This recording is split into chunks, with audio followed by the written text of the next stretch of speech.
এখন বুঝলাম এত জল্পনা কল্পনা কেন। তারেক জিয়া একটা আশ্বাস দিছিলা যে বিএনপি যদি সরকার গঠন করে তাহলে প্রত্যেকটা ঘরে ঘরে একটা ফ্যামিলি কার্ড দেওয়ার মানে আশ্বাস দিছিলা, যা একটা ফ্যামিলি কার্ড যারা কৃষি করেন তারা একটা কৃষি কার্ড।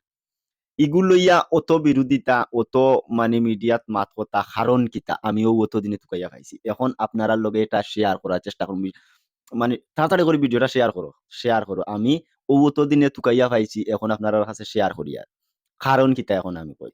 যদি বিএনপি এ সরকার গঠন করে আর এই ফ্যামিলি কার্ডটা যদি মানে প্রত্যেকটা ঘরে ঘরে দেয়, তাহলে হয়তো কিবান তারা পাইতা না। ওখান মনে করিয়া মানে তারেক জিয়ার নিজেরও আইডি কার্ড নাই, ফ্যামিলি কার্ড দিলাইবে এই সেই নিয়া বিভিন্ন ধরনের মাত কথা।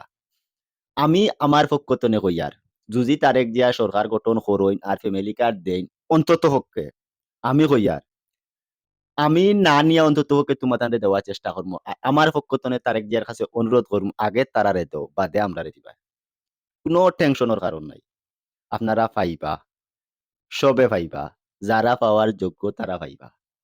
এখন ইন্ন তারেক জিয়ার ফুটকিট কুচাইয়াও লাভ নাই।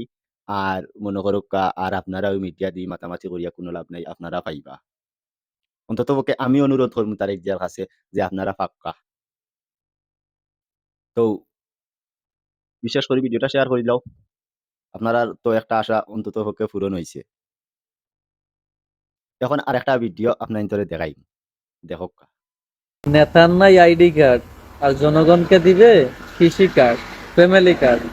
আসলে এটা বিনোদন ছাড়া কিছু না। হোয়াট এ বিনোদন! আহা!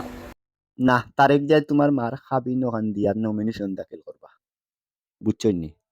তুমি অতটা মাথা ঘামানির কোনো দরকার নাই। তুমিও পাইবা। ইনশাআল্লাহ দোয়া করিও। আর আমার চ্যানেলটা নতুন, সবাই সাবস্ক্রাইব করিয়া আমার পাশে থাকবা।